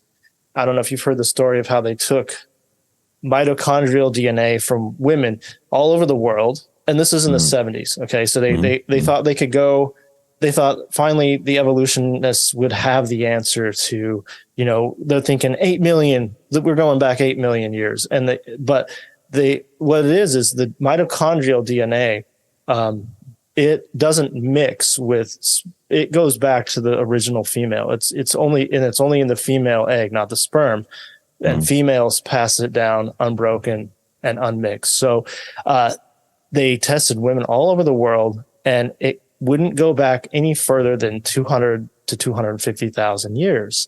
And so they did this again, and they did it again because they're like, oh, no, that can't be right. Because the Darwinists were just like, oh, that's totally off, you know, and they wouldn't accept it. And they did it again and again in the 80s. And so, because they wanted to pin it to our most common ancestor 8 to 5 million years ago, right? And the results came back the same, and the scientists got mad, and they left it alone. So there might be I love that. It's like, we got the same result 20 times. Well, it's still got to be wrong. Yeah, that's how stubborn they are. So that might be a time marker, and that might be the very beginning if we're to believe Eridu is the first civilization on Earth and kingship came down from heaven. So, or around there when they or is that so that's, you talk about mitochondrial DNA. So is that modern Homo sapiens sapien? Is that what you're saying? Correct. Yeah. What we know us today. So there probably was, as you read the Sumerian text, there was many different versions that they got wrong before. And so we could say, well, maybe that goes back a lot longer too. But us, as we know now, 200 to 250,000 years ago. And so, I mean, it goes back to South Africa as the DNA. So they talked about the Absu, which is supposed to be Africa, where they mined. And you got Michael Tellinger finding places like Adam's Calendar and these mine shafts. So that the coal mines and stuff dating back that far, the gold mines and the coal mines in Africa. Right. But then again, didn't they just find, and I probably should have brought it up for this show, but I didn't, apologies. I'm pretty sure they just found a skeleton in Europe somewhere that predates any of the skeletons found in Africa. I think they found a skeleton in Europe somewhere that was plus 350,000. Was it actual Homo sapiens sapien though? Yeah. Yeah. That was the thing. It throws the out of Africa theory in the bin basically. But then there's another version of it that's an out of Australia theory, which it has a little bit of legs as well, considering this theoretically is the oldest continuous civilization on the planet, basically. And that there's evidence of the indigenous in South America and Egypt, and so where did we come from is interesting, right? So I mean, I just subscribe. Bruce Fenton has a theory, and he says 780,000 years ago is when the Palladians came and basically modified us, right? Oh, okay. Because that is the story, Leumas, right? The seven sisters of the Pleiades got chased by the three brothers of Orion across the stars to Earth, where they had a fight. And, if you want to play it like that, the Orions, the pyramid culture, and the rest of the Palladians, which is why you see two distinct differences in indigenous cultures across the planet. And there's not insignificant evidence that happened 780,000 years ago. Actually, there's a good YouTube documentary, 780,000. Jot that down. It's a good one. Yeah, I will. There's one you should check out too. Have you ever looked into the work of Lloyd Pye? No, Lloyd Pye. Everything you know is wrong. That one woke me up years ago to human origins, and I really have taken a lot of his work and ran with it because there's a lot of things that jive well with me on that too. The thing about human origins is like, okay, you get the theory of evolution, and then you get basically the Adam and Eve story. Those are basically the two dominant ones in our life, and both are built off of mediocre explanations when you really pick them apart. I mean, both sides have truths. Darwin, but both sides believe ridiculous things too. And that's the thing that I've always had a problem with is like you got the Genesis is taking a possible 1 to 200,000 year time period or even longer time period and boiling it down into a few generations of events, and it's very, very,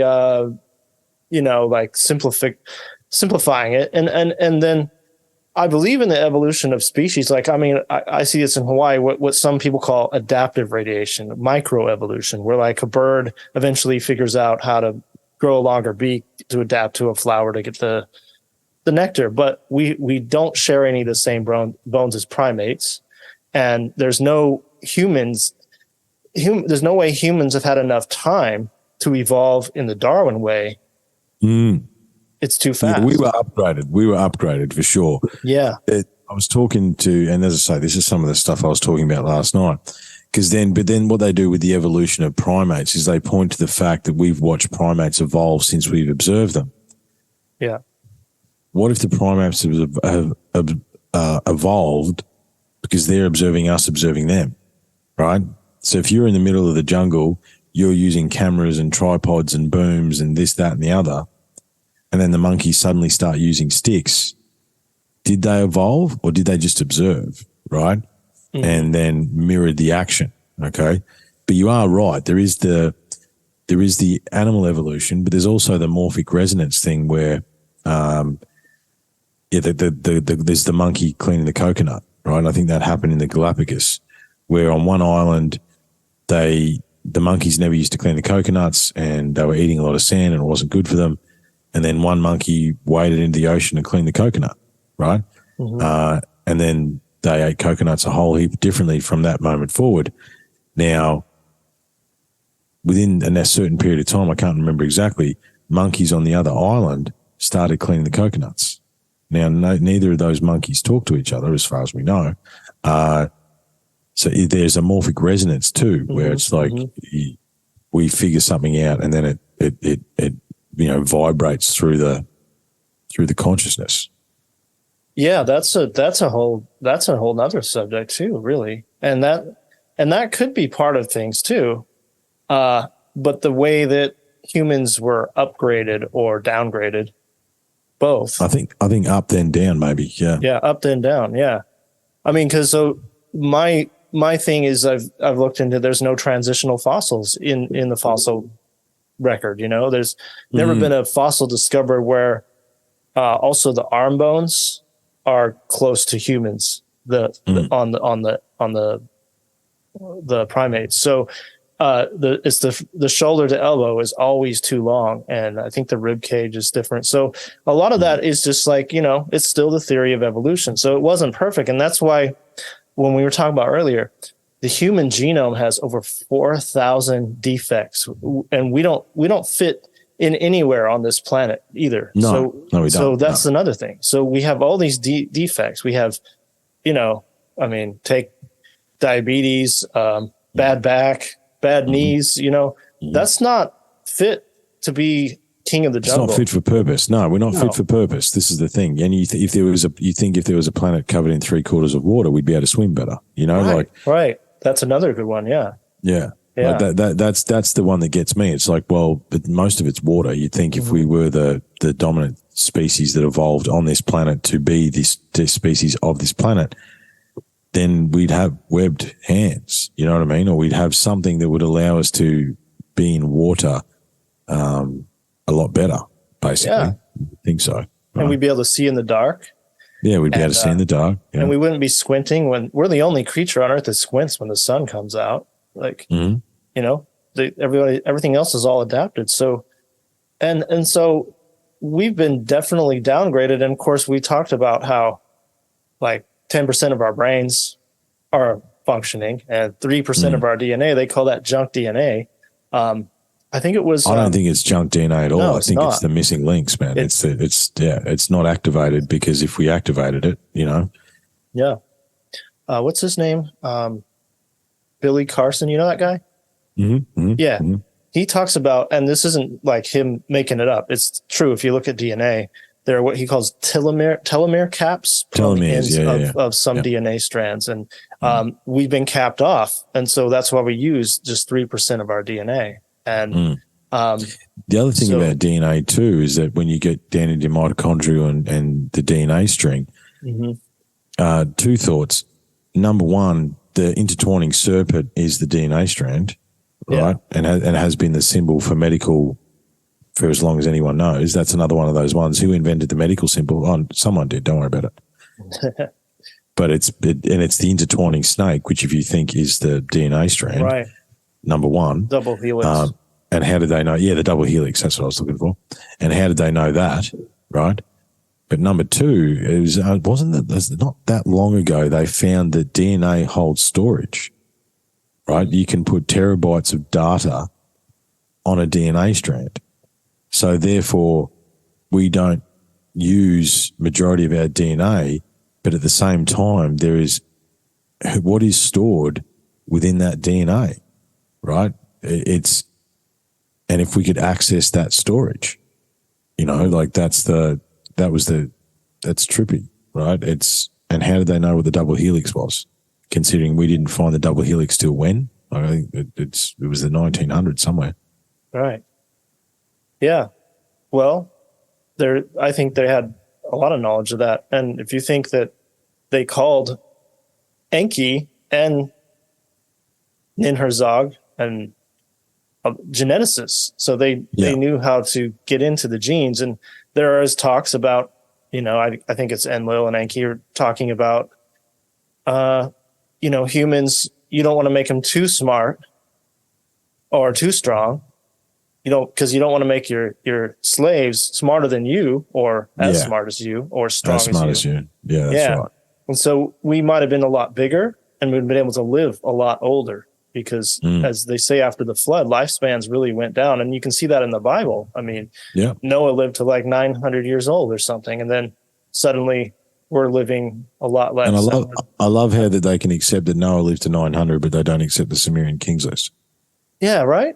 Yeah. Selective. Yeah, it is. It's very selective. That's it. And that kind of pisses me off when I'm talking to people that are closed-minded about it. That kind of stuff. And the fact that they couldn't accept it, that it doesn't mean there isn't a God in this whole picture too. I think some people that hear about Sumerian tablets and, messing with humans, it's like, no, humans were here in some form, whether it was primates or indigenous people that were just different than now, or even Bigfoot, but whatever it was. The other thing you want to talk about human origins, where do the Paracas skulls fit in all that, man? Like every time everyone has an origins discussion, they leave out the Paracas. There is hundreds and hundreds and hundreds of these skulls, and they are not us. No. Right? They are not us. The skull is bigger, the eye sockets are bigger. They are not us. No, right? They don't have the sagittal suture mark on the top. No. So they are not us. Right. So if you're going to have an origin story, you have to bring the Paracas skulls into it. But the problem with the Paracas skulls is, they've been tested and they're not of human DNA. There is some human DNA in the Paracas skulls. And that's sort of the end of the story with that, Yowies, Bigfoot, different hominid species, Neanderthal, Floriensis, the Hobbit man, you can start sort of delving into myth and legend here, Leumas, elves and dwarves and man and creatures, right? Why is that a story that echoes? What truth is there? That was there a time on this planet, Leumas, where multiple species existed together? I think so. I think so too. Yeah, I do, because there is some semblance around the world you can put together that the gods stopped walking the earth around 1000 BC, where basically they say God stopped talking to man, which wasn't real God, but these, and then you think about giants, Paracas skulls, and you even have an echo of that in the J.R.R. Tolkien, where the Lord of the Rings, where they basically all these other beings get on a ship and sail away, and then they go to like Middle Earth or whatever it is, or they in Middle Earth. Yeah, and they leave. They're in Middle Earth and they leave. Yeah, yeah, they leave. So they leave it to that it is now the time of man. Yeah, that's the story. So that's where we're at. Is we're in the time of man, like a quarantined off part of history where they wanted to see what we do without them.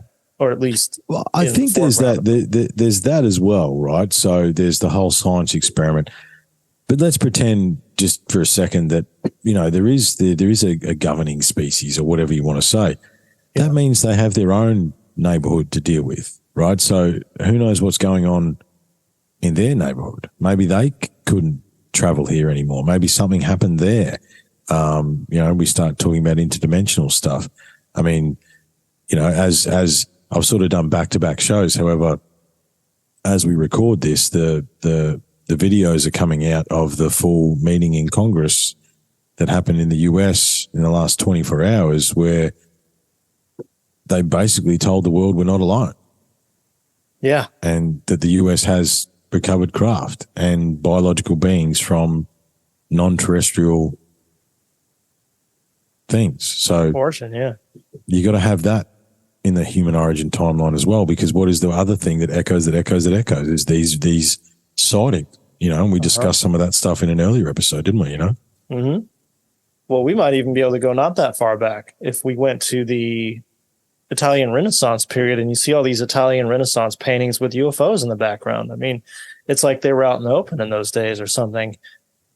And of course, this kind of goes away from human origins, but just saying like these things may have been with us or in the background of our lives forever. And then forever. Yeah. Yeah. We're just now finding that out as a collective human species.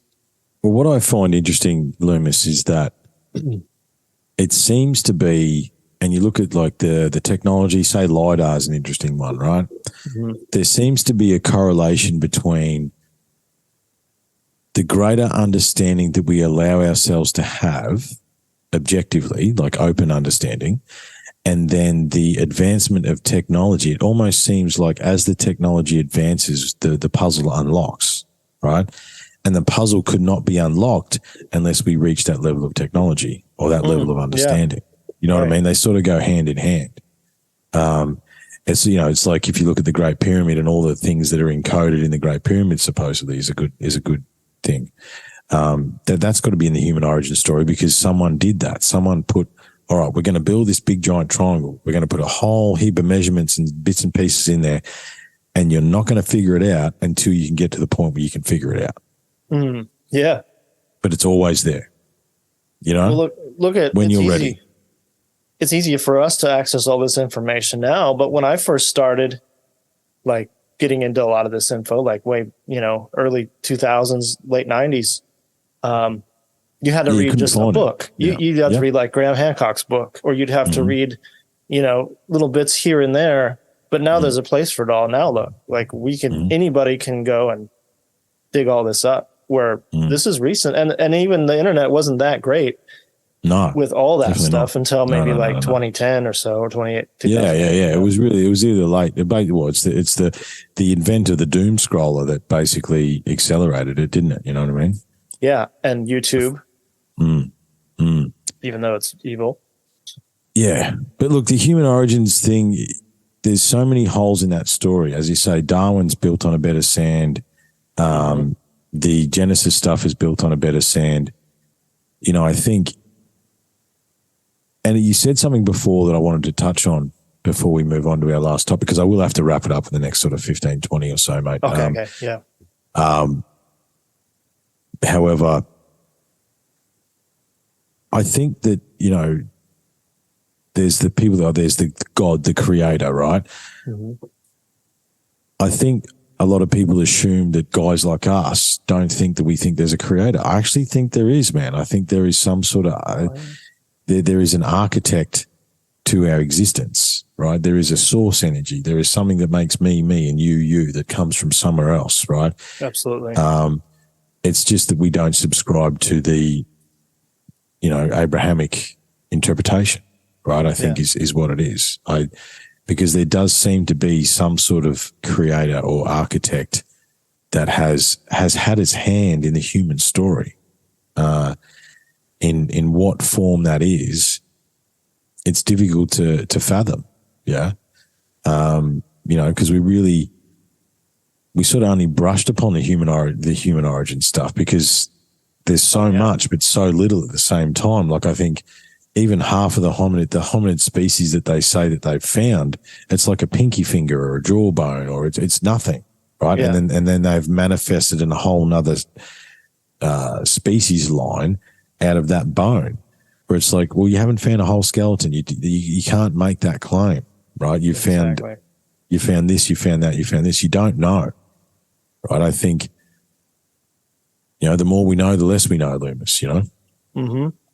Yeah, they've really just ran with this theory and made it, official in schools and everything, but it's really just a new cover-up. They used to use religion as the way to control everybody. Now they use science the way to control everybody in the school system and stuff. So, but none of them add up. None of this fully adds up. And until you conclude our oldest writings on Earth, and then you put together a lot more, it makes a whole lot more sense. It's the third road. And most people don't take the third road because they're either about religion or they're about and Darwinists, or they don't know. A lot of people don't even subscribe to either that much.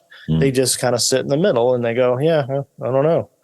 Well, I think that one of my favorite quotes is by Carl Jung. And he said, the fact that science and spirituality, blah, blah, blah, blah, blah, blah. I've been up early, man. The fact that science and spirituality are deemed separate does a disservice to them both. I don't think they are, man.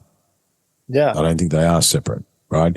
Quantum mechanics is basically proving that magic exists, dude. You know what I mean? Like it's this is what quantum mechanics is doing in quantum thinking, right? We're basically proving magic, you know, and there's definitely the hand of an architect, I suppose you could say, that seems to echo throughout multiple versions of civilization, going back who knows how long, Leumas. This is the problem, right?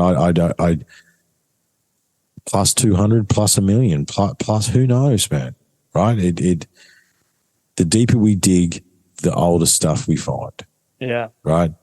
You know, it's like the classic in America, what's the Clovis thing, right? Oh, the original peoples, yeah. Yeah, the original people.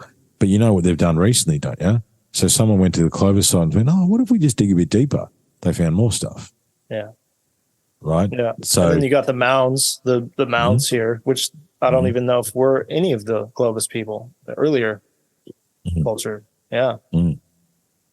Absolutely, mate. Absolutely. It's a big cover up. It's all a big cover up. And that's what we need. That's where we're going to finish, mate. That's where we're going to finish. We have basically, we're dealing with a club and you ain't in it. Basically, if you go against it, you're railed against by academics and religion, which is most of the world. So it's so big, people don't have room in their worldview for something else. This third road we're talking about, if you want to say. Do you think, Leumas, because I've been wondering that, because it seems to be this modern time, this time that we're in is expanding people's minds, right? There's more and more and more people that are willing to take the third road because, but is that objective thinking? Are we using the knowledge dump? There's some of us that, you know, I didn't like school, man. I thought school was so boring. Right. It was a waste of my time. Right. However, you know, as far as the scale goes, I am highly intelligent, but I just thought school was a waste of time.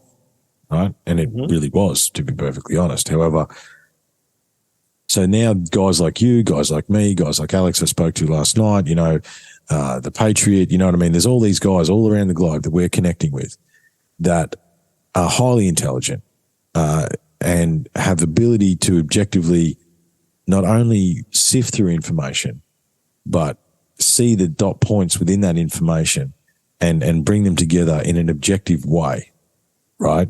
Where we don't subscribe to anything. We don't, I mean, you know, just for the record, so we say it again, don't listen to us. We don't know what we're talking about, right? Okay. We don't fully. We're taking educated stabs. Guess. Yeah, that's right. Yeah, exactly. Yeah. We don't really know what we're talking about either. However, do you think that's an evolution? We just said about morphic resonance.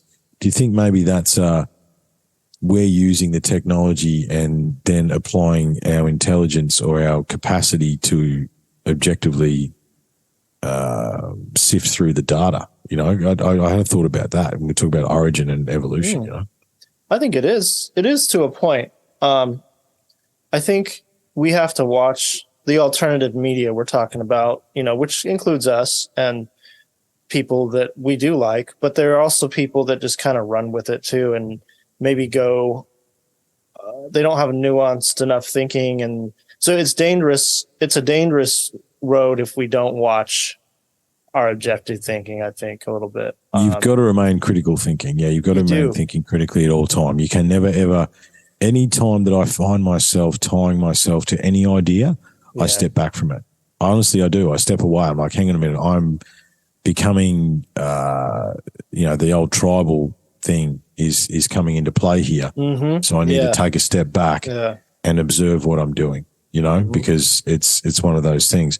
But there seems to be a giant cover-up, right?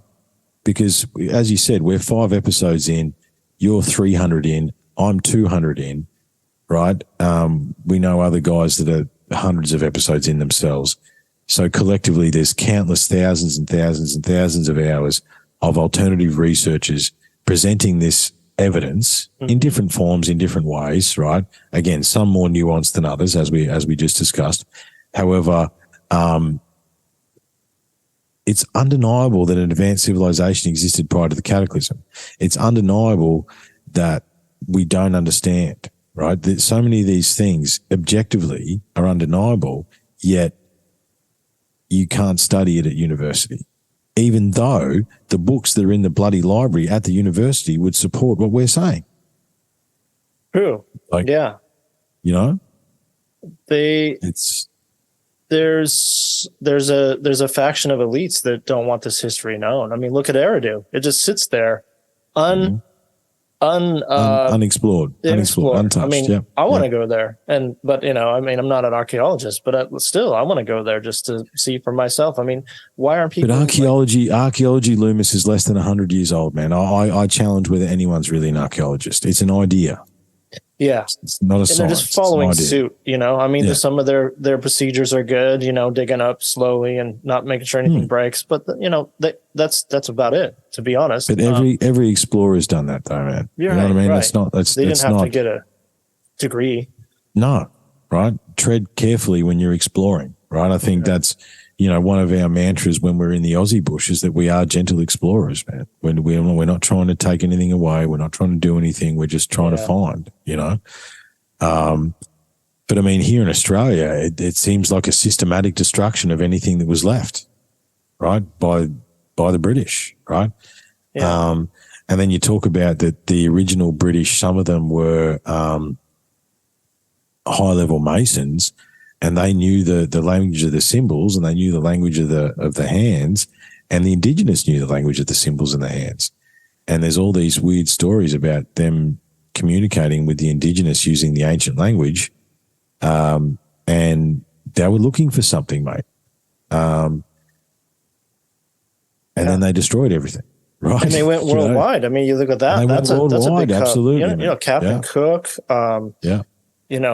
Well, that would be the case with both the places we live. He absolutely he came to he went to Hawaii conquistadors. first, I mean, and the Smithsonian covering up remnants of giant skeletons, secret societies that hid large amounts of information. I think that's the biggest thing. Is these secret societies. They went and they said, okay, no, humanity does not need to know this big, because somebody on this planet knows this origin story. It's not like it's totally lost. I think these elites know, and they're trying to hide. And why is the U.S. military going, or did they go in the Iraq War and destroy sites, looted and supposedly they were looking for the Stargate stuff, and Gilgamesh's tomb. And Well, I can actually provide actual. So I know a guy. Actually, one of the guys that's been on the show, and I don't know whether he said this on the show, so I won't out him, but one of the guys that's been on the show, his friend was a Marine in Gulf 2, right? And one of the first things because you would have seen TikToks or, there's videos about it where they went in, that actually happened. One of the first things they did when they got into Iraq is they went into all the museums, and his mate stood guard outside the museums. All these big trucks rocked up. All these people went into the museums. They got a heap of stuff out of the museums, and they drove the trucks away. And never the twain shall meet. No one knows what they grabbed. His job was just to guard, but he was one of the guards. So that is absolutely true. That happened. That dovetails a friend of a friend story. I know the same story from another friend who has a friend who's there. Yeah, and he did the exact same thing. He guarded an old site like a ziggurat, and they looted it. Yeah, this guy was guarding the museums. Yeah. Yeah.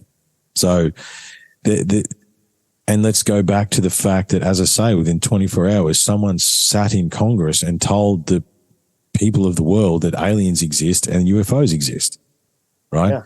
So if they've been hiding that technology and that level of knowledge for who knows how long, realistically, right? But it goes deeper than that as well, Leumas. across Egypt, across Sumeria, across Mesopotamia. There's all these stela of faces that are carved out. You could even say there's a nose on the Sphinx being destroyed, right? Because there seems to be like they chipped the faces off all these things. Right. Because the Sphinx face is not the dude that built it, right? The Mystery of the Sphinx is an excellent DVD. I've got a couple of copies hiding somewhere. Robert Bauval's early work with John Anthony West. Yeah, excellent. Everyone needs to watch that. That's not whoever they say the person who say that built Sphinx is not who the Sphinx is, right? And they messed it. They messed its face up. There is a systematic destruction of and just a denial. It always there's like a cognitive dissonance, Leumas, where it's just like we're just not even going to acknowledge that Baalbek has 1,200 ton stones times 9. You know what I mean? We're just not even going to talk about it. Yeah. You know, because if they did, then their entire narrative falls apart. You know, I think the reason they're trying to control the past, Leumas, is because if you control the past, you control the present, and therefore you influence the future. You know? Yeah. Well said. Exactly. And it flips the paradigm on them if we are to, uncover this, because they've got control of this evolution paradigm, and they had control of religions. They don't want us to know all this stuff, and I think it says a lot about our origins, and it says a lot about where we came from and what our purpose is here for. If they can amass that and keep us busy going to work and going to school and going home and watching TV and getting brainwashed, then they can continue on what they're doing. And if we stop and pause and go, wait, who are we? What are we doing here? We don't even fit into nature. We don't fit in society. Society's weird. We're not really meant to be in cubicles and drive everywhere and stuff. No, we're not at all. Yeah. So which that's not life. You could go deeper and say that the psychedelic, banning psychedelics, because that Terence McKenna said that it's society disruptor. Because if you take 4 grams of mushrooms, you're going to realize that everything's bullshit. You know what I mean? And once you remove that layer, it doesn't come back. No, exactly. Does it never? You can never put those glasses back on, mate. No. But there is a cover up there, and there is a cognitive dissonance.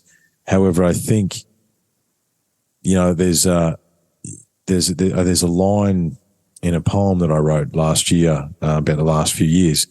And the line goes, yes, the dark is rising. However, the light must rise to meet it. And I think, that's good. We are the light, man. We are the ones trying to shine light on this stuff, and we're not going to give up. We're not going to stop because we can't. We're obsessed, right? It's not like we could stop anyway if we wanted to, which lends to another morphic resonance, man. You know what I mean? Like, is there a genetic predisposition? Did we guard the standing stones back in the day, Leumas, mate? You know what I mean? And therefore that's why we're obsessed now. We know these secrets, right? We are if you tap back through our lineages back to the Zep Tepi, we know these secrets within us, right?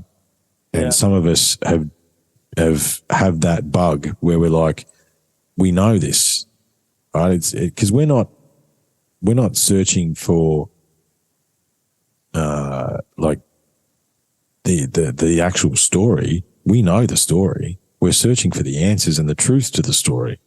We don't question the fact that we're older than we think, but we're more advanced than we think. Like, in my mind, at least, that's a no. That I believe. My gut, my heart, my soul tells me that that's what it was, right? Mm-hmm. And that we've been restricted, and we are continuing to be restricted, right? Yeah. And even with these shots, this round of shots that went around, exactly. I mean, what is that doing? That's like it's lowering the vibration, man. It's lowering the vibration. Okay. Now that we're at the back end of that sort of that craziness, it is an mRNA thing, right? Which manipulates your DNA. All right. So that is then, if we're saying DNA is memory, DNA is genome, is all that sort of stuff, then it is taking that away, right? There is, it's craziness, man. It's craziness. It is mate, I have to Yeah, go. I know you do. I have to go, man. I don't like cutting us off, but another awesome show, man. Yes, I agree. Thank you so much, and looking forward to maybe seeing you, mate. You know, the thing about my podcasting gear, like this mic and everything you see, is completely portable, man. So I can chuck it in a bag, and we can record studio quality audio on the beach at the Sunshine Coast if that's what you want to do. If we get the chance, Oh, sure. So, sure. you know, that could be good fun. But See what we can do. I don't have final thoughts, man. That was deep. We rattled off. and each of those subcategories could be a whole fucking show. Exactly, man. We did barely scratch the surface. So we are sorry to frustrate our listeners by saying put a pin. However, it would never end. You know, Yeah. It would never end, mate. Can you wrap up humanity's story in 2 hours? Hell no. No way. No, you can't. No way. No. I mean, there's so much both of us could have said more, but maybe we'll pick this up again and we'll do this exact same thing more deeper, you know? I mean, yeah, I like it. I liked it. I like this variation, picking 2 or 3 topics and seeing where we end up. Yeah. The name hasn't come to me, mate. I still don't know what the name of this show is. We'll think about that. We'll ruminate on that. Yeah. But yeah, man, hey, thank you very much. Please look after yourself, dude. You too.